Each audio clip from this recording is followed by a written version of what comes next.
it still feels like it's a mess, and it feels like they don't really know what they're doing, and that there's sort of chaos behind the door of number 10. And I think the Rwanda policy and the kind of mess around all of that shows you that the thing is on thin ice. So I think he presents well, and he looks nice in a suit, but I think there probably are people in the country who might do a better job.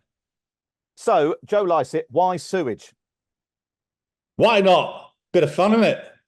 Um, because when I did the research on it, I say I did the research, when a team of people did the research and handed it to me while I was sipping Chateau Neuf de Pape, I was furious about it. It's really shocking when you actually see the scale and the level of poor investment and how long it's been going on for, how complicated it all is, and how many people are getting sick every year from swimming in basically raw sewage when they think they're just going for a dip in our seas and rivers.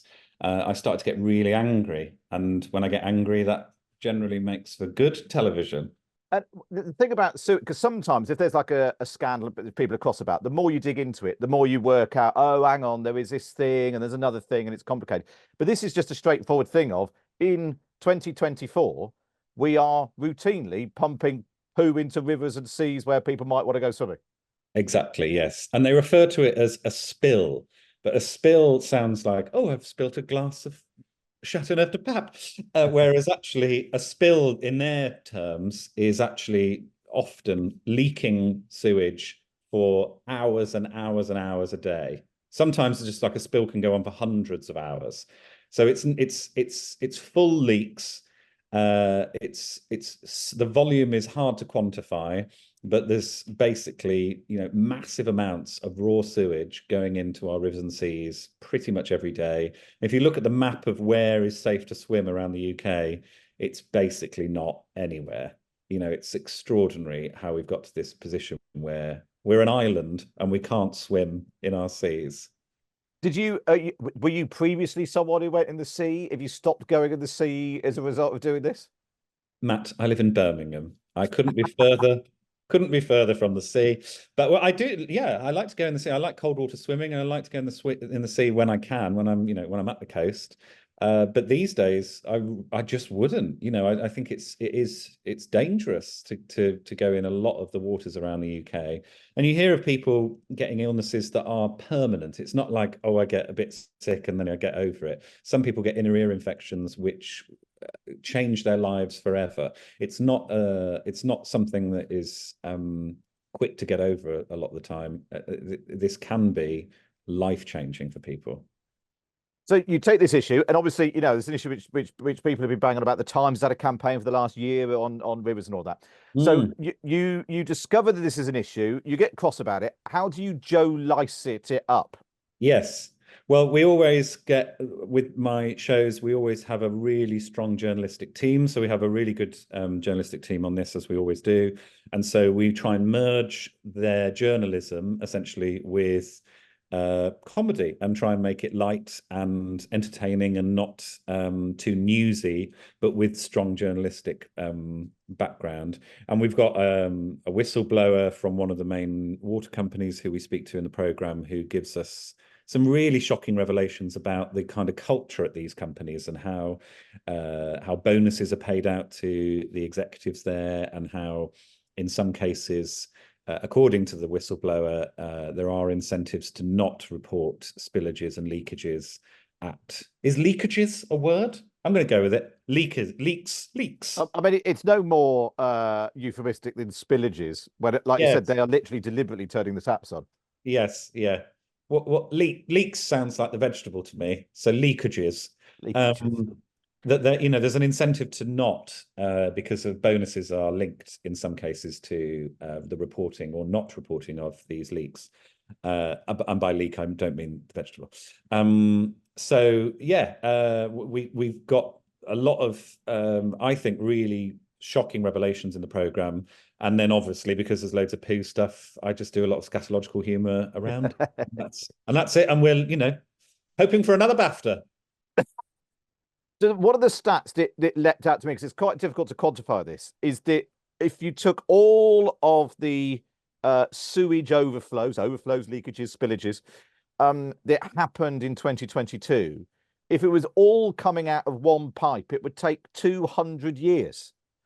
That So, I don't. This is the tricky thing. Is like, what's the width of the pipe, and that's what's the true. speed is it coming out? And this is the thing. I tried to sort of quantify it in my head when we were doing the program, and it's basically impossible because the data's kind of vague. Yeah, yeah, yeah. They spilled for so many hours, but what does that actually mean? And nobody really tells you because they don't want you to know, essentially. But I did a sort of back of an envelope bit of calculations, and one spillage I worked out was about the volume of 3 Titanics, and that was one spillage at one stage. But it is really, really hard to kind of get a sense of it because it's deliberately, I think, probably vague. And when you in the documentary, you do some very Joe Lycett things. You create stunts in the hope to go viral and wind people up and aggravate them and whatever. And you struggle a little bit to start with to get people sort of motivated by it. Do you think it's because do we just accept now? Oh, nothing's worked, everything's broken. Of course, there's poo in the rivers, but we can't do anything about it. Is it just a Yeah, I think so. Yeah, I think there's a bit of that going on. But also, I think when anyone sees that I'm doing anything, they sort of go, "Oh, what's he up to now?" I think I've been rumbled. Um, but I am really thrilled that at first it sort of didn't quite catch fire, and then suddenly it did, and we have had over 20,000 emails to the water companies. I think that's growing, and you can still email the water company. We've made it very easy. If you go to turdcast.co.uk, all the information is there, and it's literally like you just click on your water company and you can send them an email. Essentially, we've got to keep maintaining the pressure on them, keep the thing in the news, keep the thing being talked about, because it is the scale of the thing is a national disgrace, you might say. and what is it? Because having motivated people, wound people up, what is it you want to happen? What's the purpose of getting people to email their water company? Yeah, so there is a simple solution to this, which is we need investment in our sewage network on a massive scale. And that sounds simple. It's like a one sentence solution, but there are ways of getting there. And one thing that I'm pushing for is that the water companies stop paying dividends. Now, our program says that I can't remember exactly what year it was, but basically, on average, 11% of the money that goes from your bills to the water companies gets paid out as a dividend. So that means that if you're paying monthly bills, one whole month of your bills goes straight back out to a shareholder, a pension pot, whatever it is, a hedge fund, to pay those shareholders. Full disclosure, I am also a shareholder in Severn Trent because my dad bought me 4 shares in Severn Trent when I was a little baby. So I get my last dividend payment was £2.56. I am part of the problem, but I'm disinvesting. I don't want to be paid that money. I want that money to go back into the system to improve it. And I'm calling on other shareholders to pressure the water companies to not pay the dividends and fix the problem. If it was a company that was essentially they're failing companies. If it was any other failing company, you wouldn't be expecting them to be paying dividends. You'd expecting them to reinvest and to make sure that it becomes a successful, profitable, safe company. And at this point, I wouldn't call all of our waters pretty much being unsafe to swim in safe. Now, we had Steve Barclay, the Environment Secretary, was on Times Radio this morning, and he was asked about your show and some of the revelations, particularly about the Church of England has got investments in the water companies as well, which I know you talked about. I mean, this is what he said, and we'll play a clip in there. I mean, it's a lot of waffle, to be honest. We do need to hold the water companies to account more strongly. I'm determined to do that. My announcement last week in terms of bonuses for executives, there's more to do. I do think if there's serious criminal wrongdoing in the industry, that does have a deterrent effect on investment. It's something we should take seriously. Same time, we do need to do more to secure investment, because we recognise to clear up our rivers, we need to get investment into our sewage treatment plants. That's going to take significant capital investment. But he kept talking about serious wrongdoing. He also said, he talked about water firms marking their own homework, doing their own inspections. That's something he's keen to stamp out. to ensure there's a step change, a once in generation step change in the number of unannounced inspections. Mm. So what do you think of that? Well, it's a start, isn't it? A very small start. I do think, they're obviously, aware of it and they are making some changes, and I don't want to discourage them from going further. So I think, well done. You've done a very good first attempt, Stephen. Have another go. Slightly better than Therese Coffey. I think we could go a little bit further, and I wish you all the best. This is very positive. I'm enjoying this. This is a new, positive, upbeat Joe Lycett. I want to ask you about the government more generally. Obviously, you famously were a big supporter of Liz Truss, but that didn't last very long. Yes. When Rishi Sunak and Liz Truss were on Laura Kuenssberg's show, you said there was no point speaking to Rishi Sunak because he wasn't going to become Prime Minister. Yeah. Confirming your reputation as a political pundit. How is he doing? Has he turned out to be better than Liz Truss? It's very hard to quantify what better is, isn't it? It's sort of, is it better to fall off a cliff or a bridge? It's it's hard to know, isn't it? I think it still feels like it's a mess, and it feels like they don't really know what they're doing, and that there's sort of chaos behind the door of number 10. And I think the Rwanda policy and the kind of mess around all of that shows you that the thing is on thin ice. So I think he presents well, and he looks nice in a suit, but I think there probably are people in the country who might do a better job. Now, are you one of them? Because I've looked this up.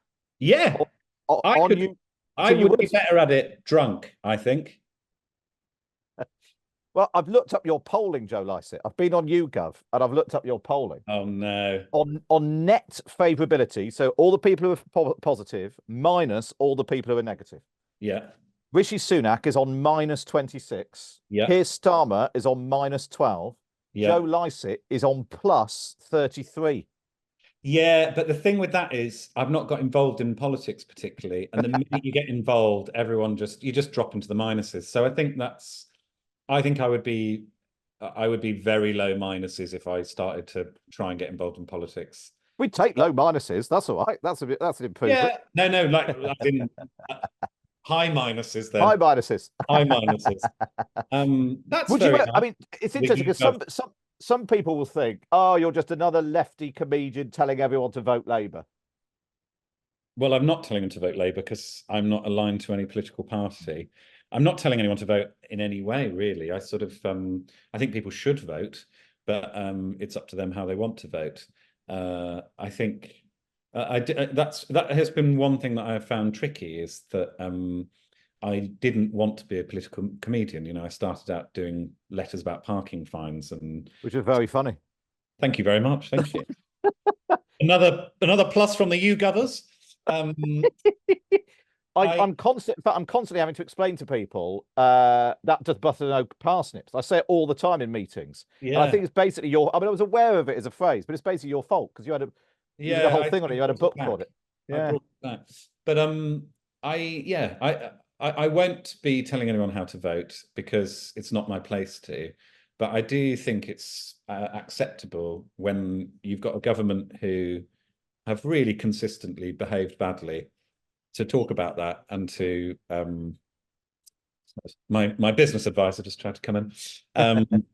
Yeah, I think it was Rishi Sunak smashing through the door. Yeah, I think. But presumably you'll carry on doing it if there is a change of government. That's the point. Yeah. Because I don't think you're going to fix all problems. Yeah. There's still going to be things that I don't know. Maybe Keir Starmer will win and he'll fix everything and everyone will be happy. Then we can all quit. You will have nothing to do. I'll have nothing to talk about. You'll have nothing to talk about. Yeah. It's sort of part of the ecosystem, isn't it? Pays the mortgage. Gives us all something to do. Keeps us all busy. Joe, it's lovely to speak to you as ever. The documentary Joe Lycett versus Sewage is on Channel 4 tonight, and you can watch it again on whatever it's called now. Channel 4 or X. Channel 4. Dot Channel 4. That's all it's called. .org. Yeah. Very good. Joe Lycett, lovely to speak to you. Look forward to see you soon. Bye-bye. See you soon. Bye.